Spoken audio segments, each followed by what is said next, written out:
Karmakaha Yadrupa Gunakarmakaha Tathaiva Tattva Vijnanam Tathaiva Tattva Vijnanam Tathaiva Tattva Vijnanam Tathaiva Tattva Vijnanam Astu te mat anugrahat Astu te mad anugrahat Astu te mat anugrahat Astu te mad anugrahat Yavanaham yata bhavo Yavanaham yata bhavo Yadrupa guna karmakaha Yadrupa Gunakarmakaha Tathaiva tattva vijnanam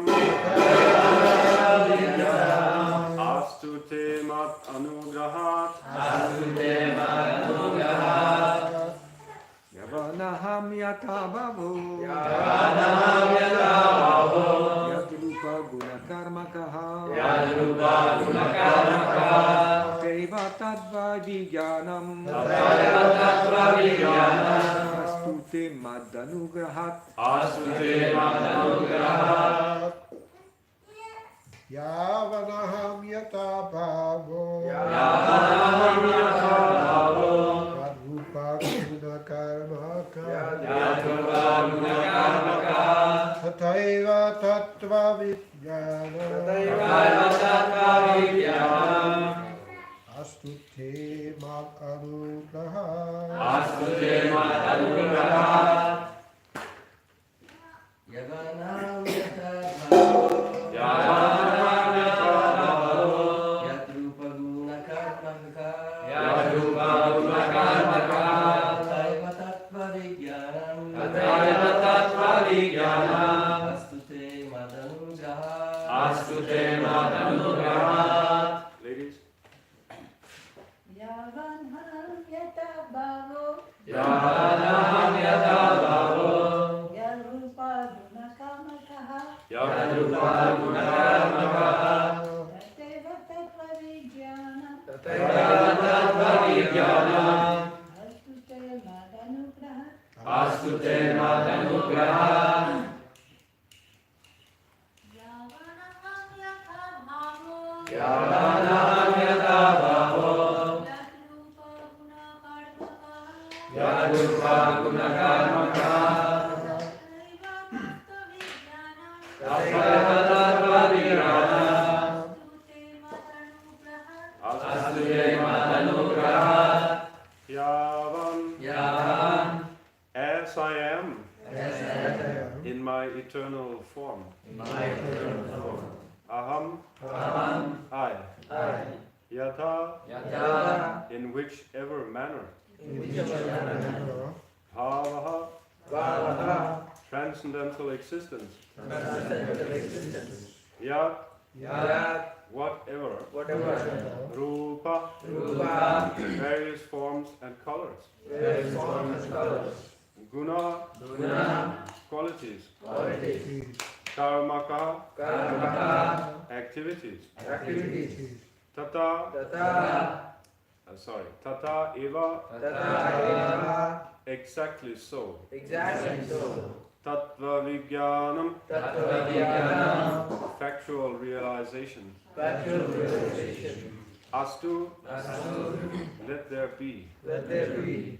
Te, Te your. your Mat, my my. my Anugraha, Anugraha by causeless mercy. my causeless mercy. Translation: by my causeless mercy, be enlightened in truth about my personality, manifestations, qualities, and pastimes. Purport: the transcendental personal forms of the Lord are a mystery, and the symptoms of these forms, which are absolutely different from anything made of mundane elements, are also mysterious. The innumerable forms of the Lord, such as Shama Sundar, Narayan, Rama, and Gora Sundar. The colors of these forms, white, red, yellow, cloud-like Sham, and others. His qualities are his qualities as the responsive personality of Godhead to pure devotees, and as impersonal Brahman to dry speculators. His uncommon activities like lifting Govardhan Hill, marrying more than 16,000 queens of Dwarka, and entering the rasa dance with the damsels of Raj, expanding himself in as many forms as there were damsels in the dance. These and innumerable other uncommon acts and attributes are all mysteries, one aspect of which is presented in the scientific knowledge of Bhagavad Gita, which is read and adored all over the world by all classes of scholars, with as many interpretations as there are empiric philosophers. The truth of these mysteries was revealed to Brahma by a descending process, without the help of the ascending one. His mercy descends from Vyasadeva to Shukadeva and so on in the bona fide chain of disciplic succession. We cannot discover the mysteries of the Lord by our mundane endeavors. They are only revealed by His grace to the proper devotees. These mysteries are gradually disclosed to the various grades of devotees in proportion to the gradual development of their service attitude. In other words, impersonalists who depend upon the strength of their poor fund of knowledge and morbid speculative habits.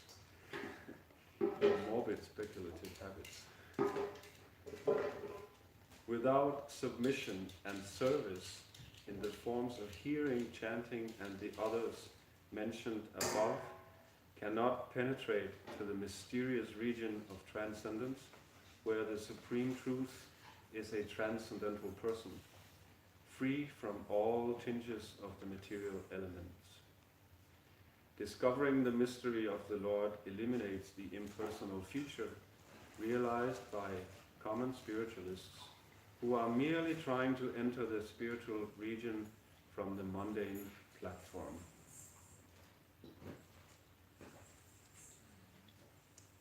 So I want to read something from the Bhagavatam. I have read the verse. I'm going to go right into the first chapter of the Srimad Bhagavatam, because I read one purport that really inspired me. This is from the part of the first canto where Bhishma has just departed. He just left his body on the bed of arrows, and now Krishna is going to depart also. So we hear about the reign of Maharaj Yudhishthira. So it says here, I'm just going to read the verse and purport.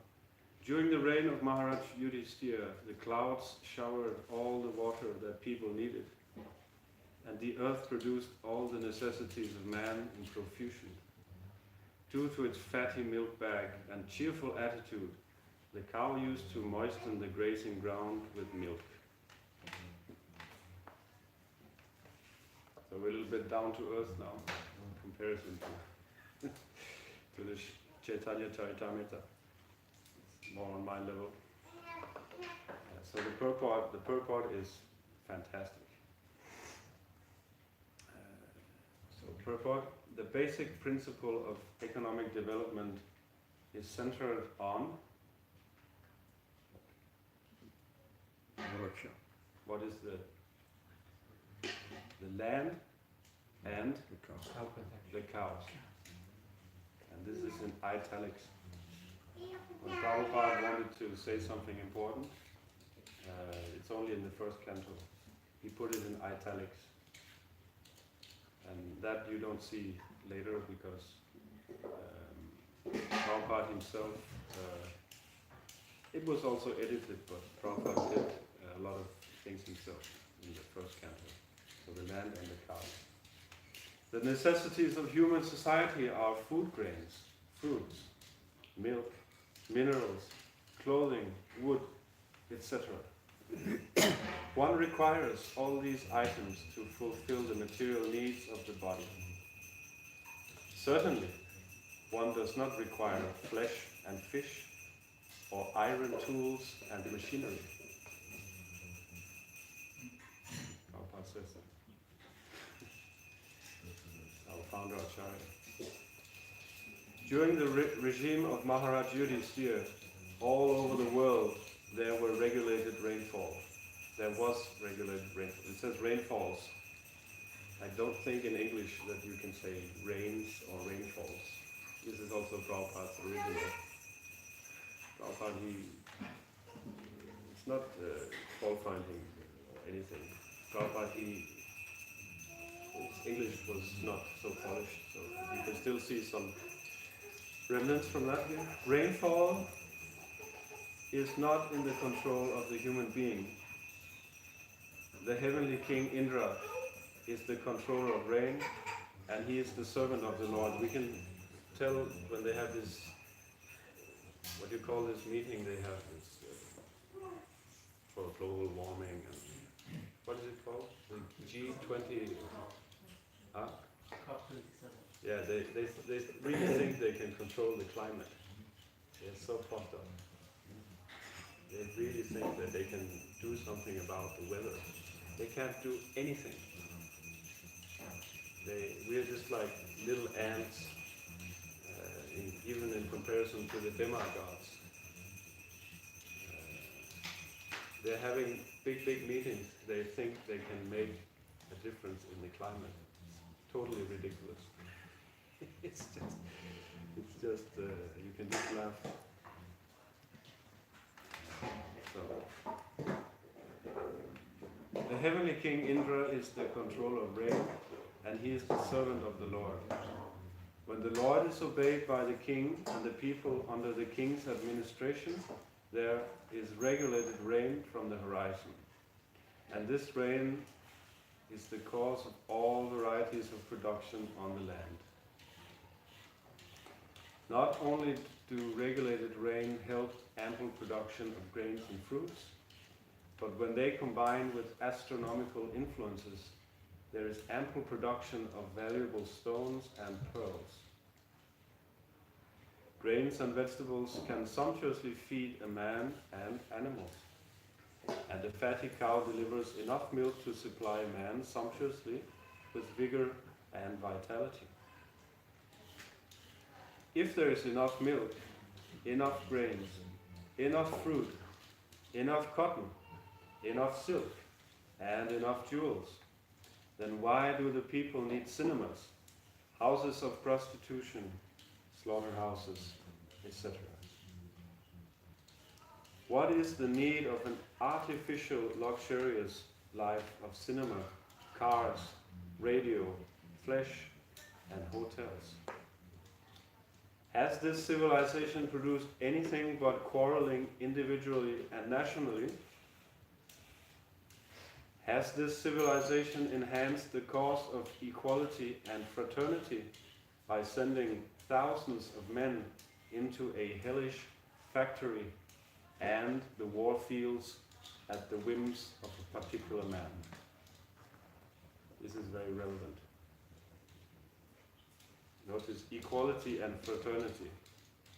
You just need one to complete the French slogan. What is the French slogan? Égalité. So you need the liberté. Then you have all three. He just mentions two of them here, Prabhupada. It is said here that the cows used to moisten the pasturing land with milk because their milk bags were fatty and the animals were joyful. Do they not require, therefore, proper protection for a joyful life by being fed with a sufficient quantity of grass in the field? Why should men kill cows for their selfish purposes? Why should man not be satisfied with grains, fruit, and milk, which combined together can produce hundreds and thousands of palatable dishes? Why are there slaughterhouses all over the world to kill innocent animals? Maharaj Parikshit, grandson of Maharaj Yudhishthira, while touring his vast kingdom, saw a black man attempting to kill a cow.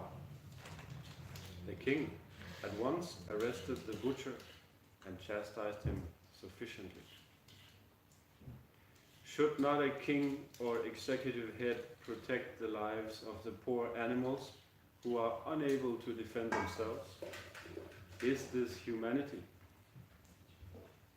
Are not the animals of a country citizens also? Then, why are they allowed to be butchered in organized slaughterhouses? Are these the signs of equality, fraternity, and non-violence?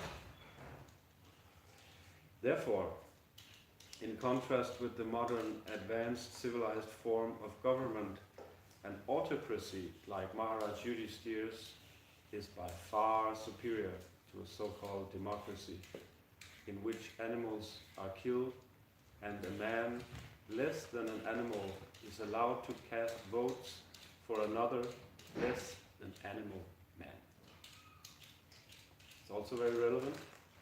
We have the elections all over the world. We are all creatures of material nature. In the Bhagavad Gita, it is said that the Lord Himself is the seed-giving Father, and material nature is the mother of, and then again, it's in italics, the material nature is the mother of all living beings in all shapes. Means animals too.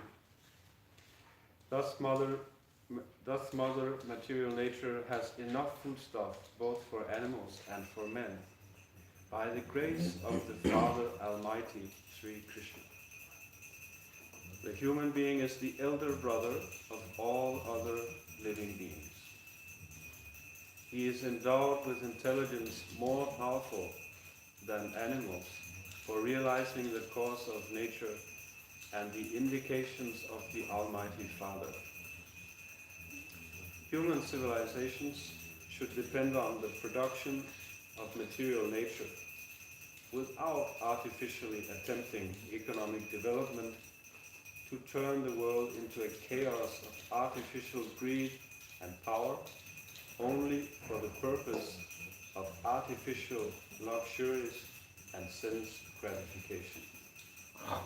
This is but the life of dogs and hogs. Nice purport. I couldn't help reading it. So what can you say after that? Hare Krishna.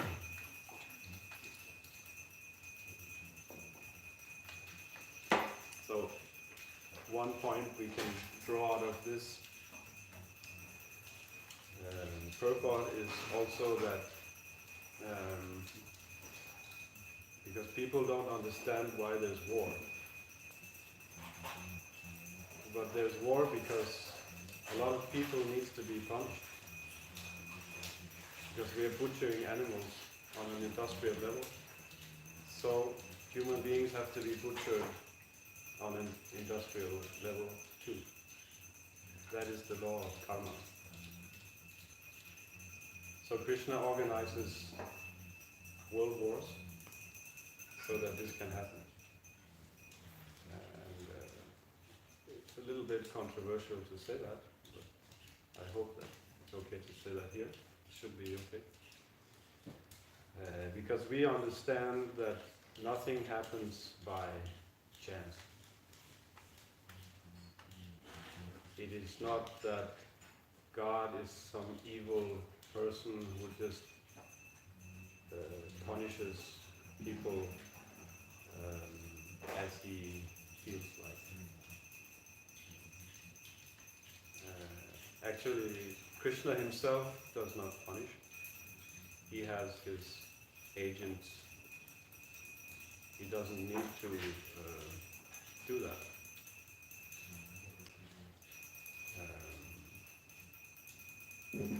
So we have to discuss these things.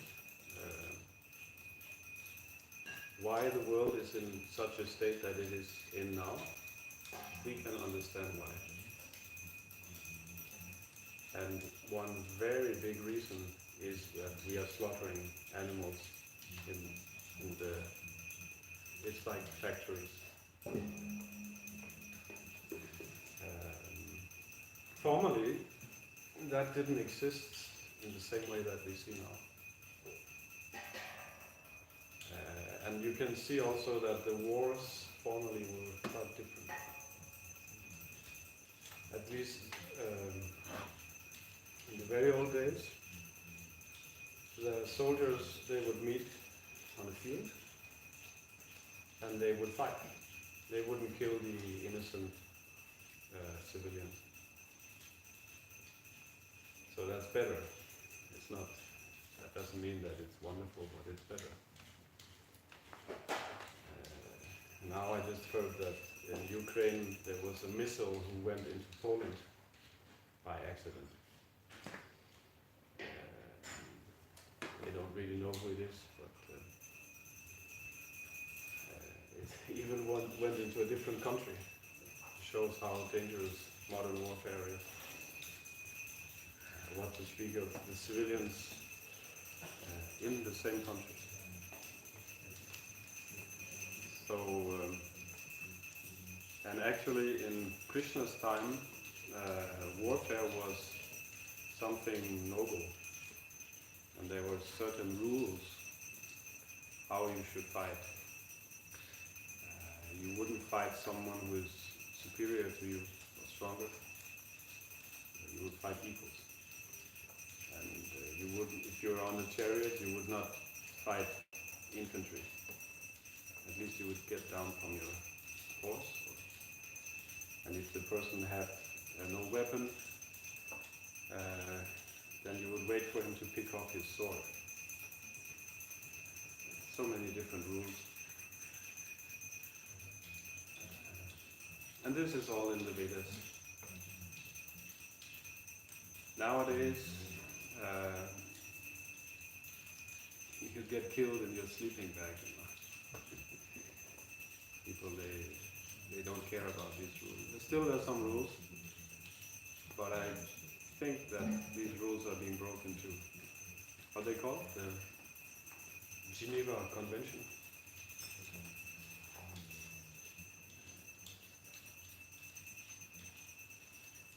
So devotees can see why we have all these problems in the world. We can see why. And we should understand, not just understand this in theory, but we should actually try to solve these problems, at least in our own lives. And we start by chanting Hare Krishna, and from that everything else comes. All good things comes from taking up this chanting of Hare Krishna. And well, good things is in the mode of goodness. So we have to come to the mode of goodness. And in the mode of goodness, as Prabhupada explains, not just here but so many other places, especially in this section, he is describing the defects of modern civilization. And then he is also describing the alternative. So what is this modern civilization? Prabhupada, he said one time that this modern civilization is an overdevelopment of the mode of passion. So there are three modes of material nature. There is the mode of goodness, passion, and ignorance. So this is like a map that Krishna gives us in the Bhagavad Gita. How we should see the world, how we should understand the world. And goodness means maintenance. Everything that's stable. It has many different meanings, but maintenance is the key word. Passion means creation. Particularly, it means sexual activity. That is the main activity in the mode of passion. But also economic development. And ignorance is the mode of darkness. Prabhupada says it's destruction, decay and destruction. So we can see that if we look at the modern society, we can very clearly see which mode it's predominantly in, right? The mode of passion. What do the leaders talk about when they meet? Do they talk about spiritual advancement? Do they talk about self-sufficiency? They talk about economic development. And if they want to talk about how we can become happy, it's economic development. That's all they can talk about. We can't figure out anything else. They are thinking if we have enough money, enough education, and their education is also in the mode of passion. So if we have all these things, we will be happy. Of course, the mode of ignorance is also increasing. Mental illness, the World Health Organization says that mental illness is the main problem in the world now. It's one of the biggest problems, health problems. So it's the mode of ignorance is also increasing. So Prabhupada, he's coming with the mode of goodness here. And formerly, the advancement, the standard of advancement in the society was in the mode of goodness. Now it's in the mode of passion. So formerly there was king, there were kings. And the king's duty was to make the citizens spiritually advanced. We don't see that anymore, or very little. And the kings were also Raja Rishis. They were both great kings, warriors, administrators, but they were also philosophers. Prabhupada said they were philosopher kings.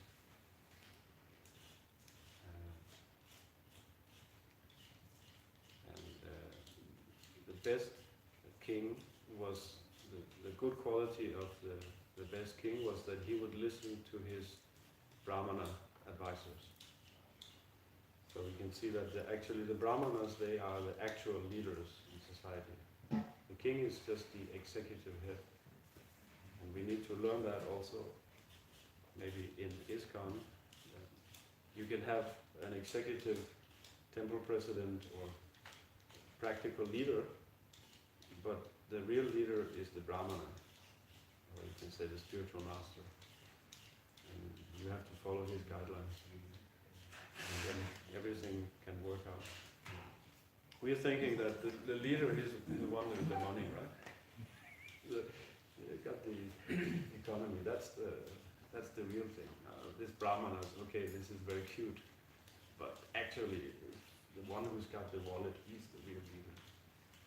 Isn't it? That's what we're thinking. You can see in a place like Chaupati, the real leader is Radhanath Swami. He's not the teaching man, he's not the hands-on man, but he's the leader. Right? I think in India it's it's more understandable. But in the West, we have little difficulties understanding this principle of Brahmana as being actually being the head. So anyway, the alternative to this, then you can ask, why is it so horrible, this society? What's the problem? Well, the problems are everywhere. Especially now, we can see that there's a lot of problems. There's war. There's economic problems. The economy is breaking down. There's so many problems. You don't have to really read the Bhagavatam to see those problems. You can see them everywhere. So we have an alternative, and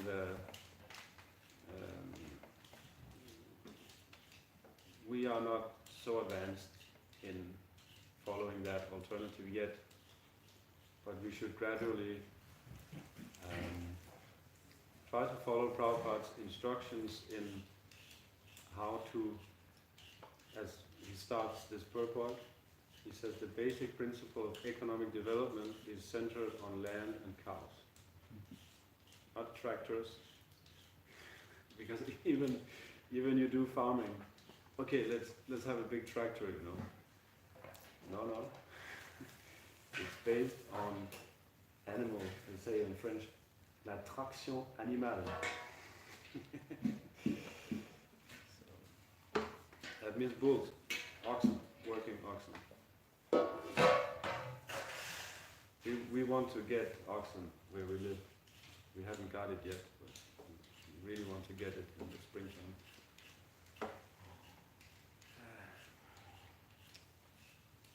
So, yeah. What do you need for materially for living? You need to eat, you need to have a roof over your head, you need some clothes. There's so many things we don't need coming from the modern society, including cars, even smartphones we don't need. No! They said that in some parts of Ukraine, they said in the news they didn't have power, almost, they didn't have running water, they didn't have internet. It's horrible.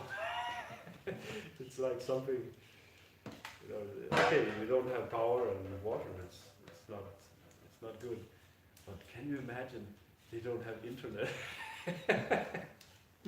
For us modern people now, it's like, there's no connection here, it's terrible.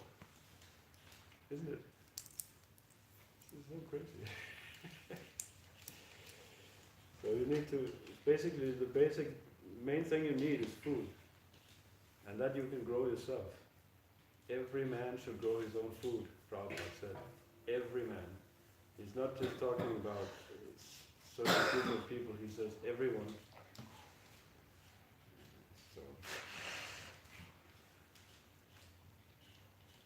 chant Hare Krishna and grow your own food. This is the message, my message.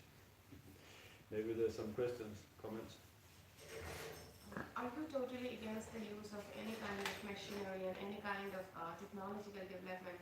Because like technology does help in improving human life, and then we have like people who are getting a lot of diseases and all that. Like I had a disease, so hospitals and technology were very helpful. And I couldn't walk, so I needed a car to go, you know. So you want to contradict what Prabhupada says? no, but when like you know, these things actually help in human life. Like you have a problem, like you know, you have a disease. You We cannot think walk. that they help because we're an illusion. And because we are tied into the system. I use machines because I'm tied into the system. But you can start doing things without machines. I'm not saying you can stop it like that. But you can start doing things without machines simultaneously while you're using machines. That is possible. What's it for? You can thresh your grain with a stick. You don't need a monster combine, you know, moissonneuse batteuse in French. You don't need that. You need a stick. You can use a stick. You know? I do that. And for other things also.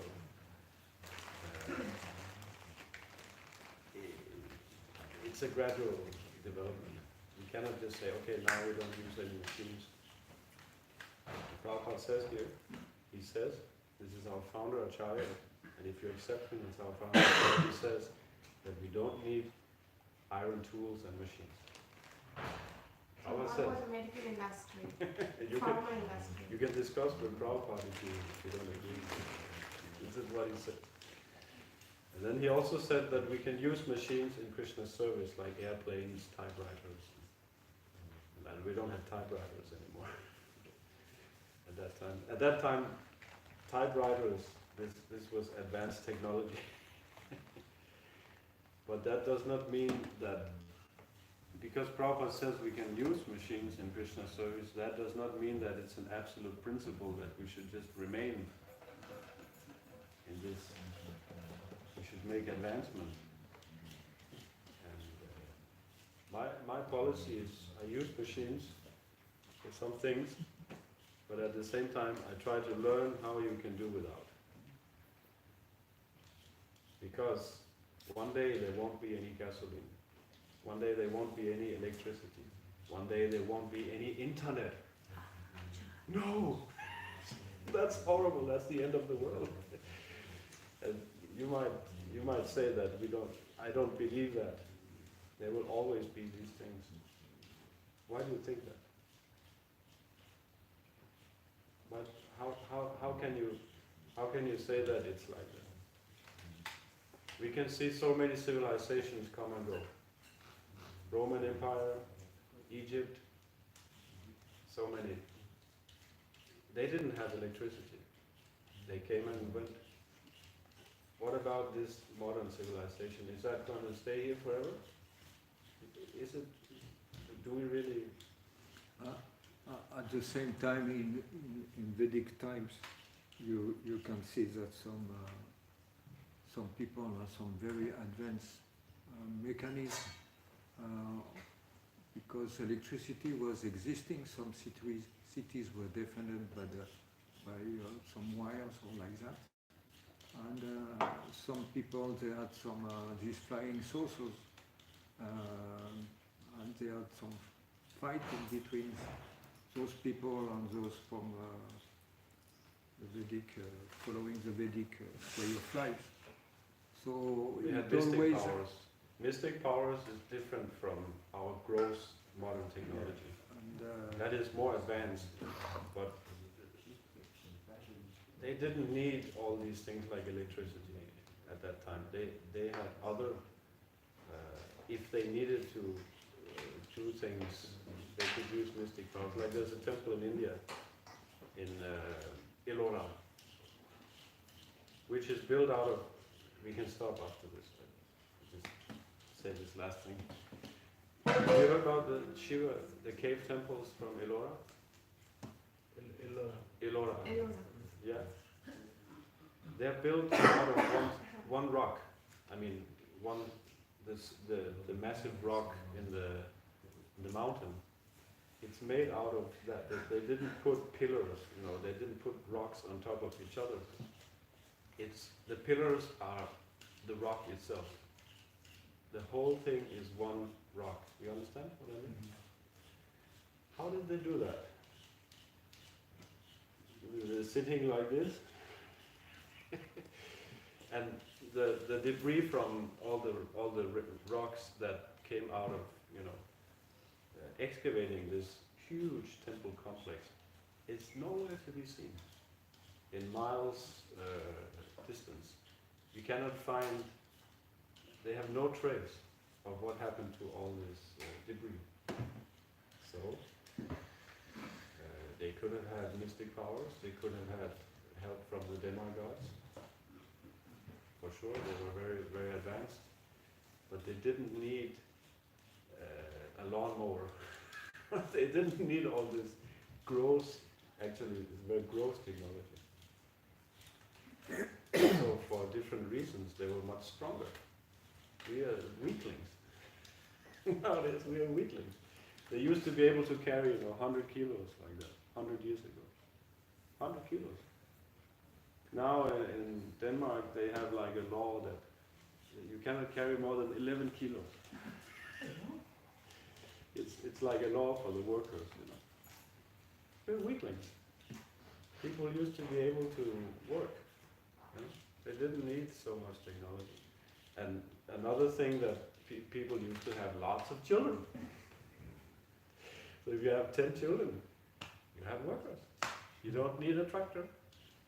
They had oxen, they had their own workers, The whole village was a unit to work together.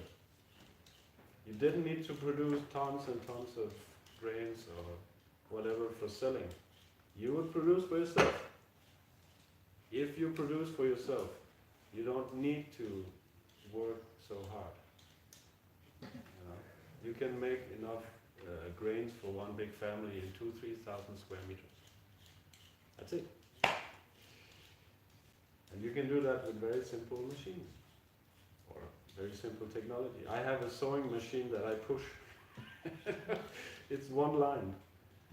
I can do 1,000 square meters in 2 hours. So I can do, say I do 3,000, it's enough for a whole family. I can do that in one day. What? 3,000 square meters of wheat. Do you believe? I can sew that in one day, one person. You don't need so big machines if you just make food for yourself. No need. And you get strong. Yeah. You get healthy, you get strong, you get happy. You don't get sick Yeah, because you spend in sweating. you need to be engaged. People, they don't think about, they think, oh, it's so horrible, you've worked so hard before. But what do? You go to the gym, you lift weights, you have to pay.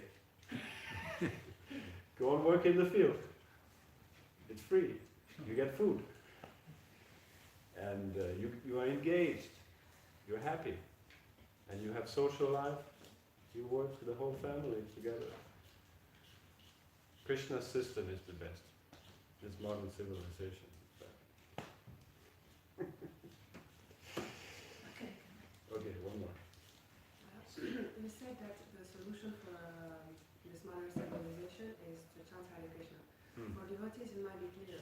For people who are not devotees, how can you explain the process of starting to chant Hare Krishna? The process. Sorry, I lost my words. How this can bring world peace. What happens in between chanting Hare Krishna and world peace?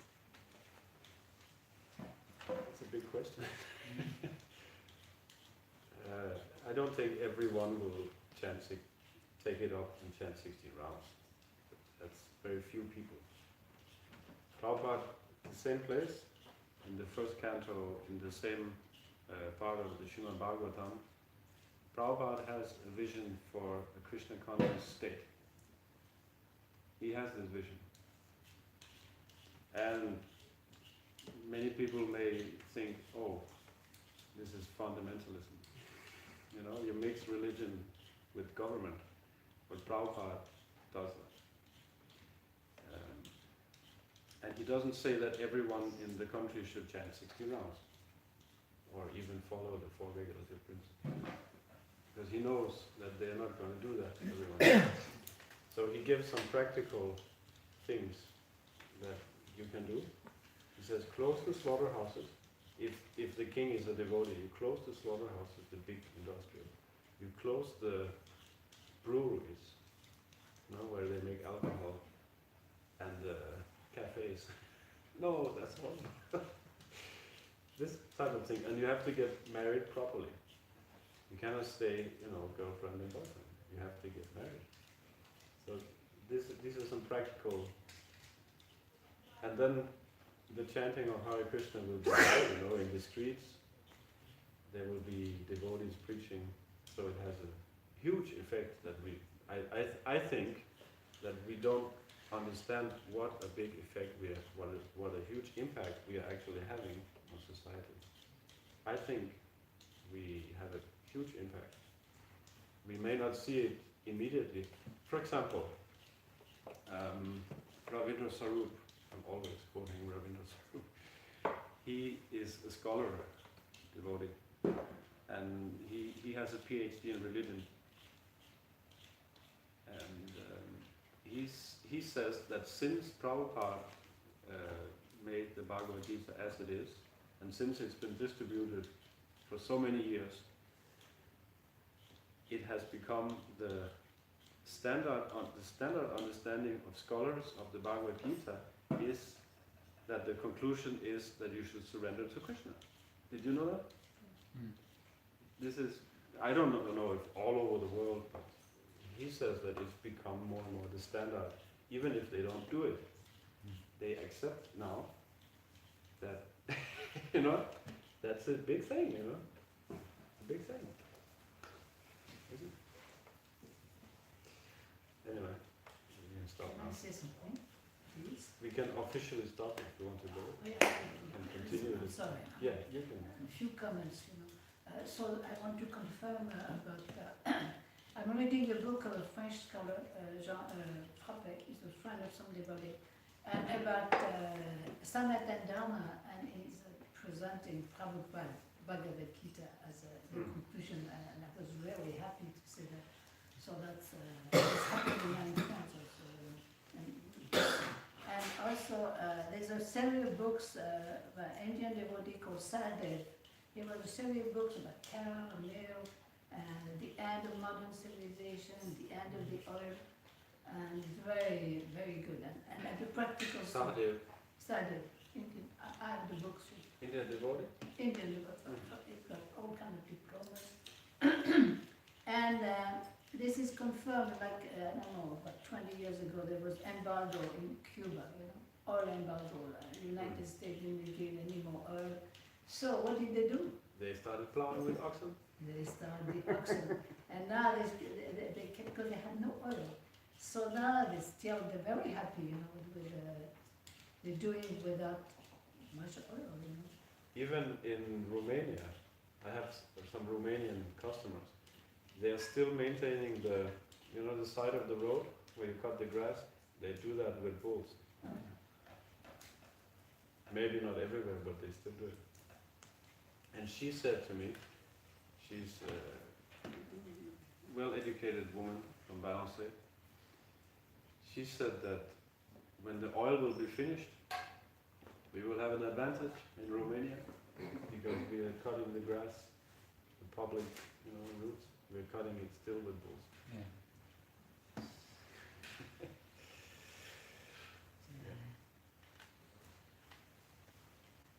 Okay. Srimad Bhagavatam ki jai. Chaitanya Charitamrita ki jai. I'm sorry, I just bypassed it. At least I read it. Mr. Sloka. Yeah, I did my duty, so they won't be mixing up the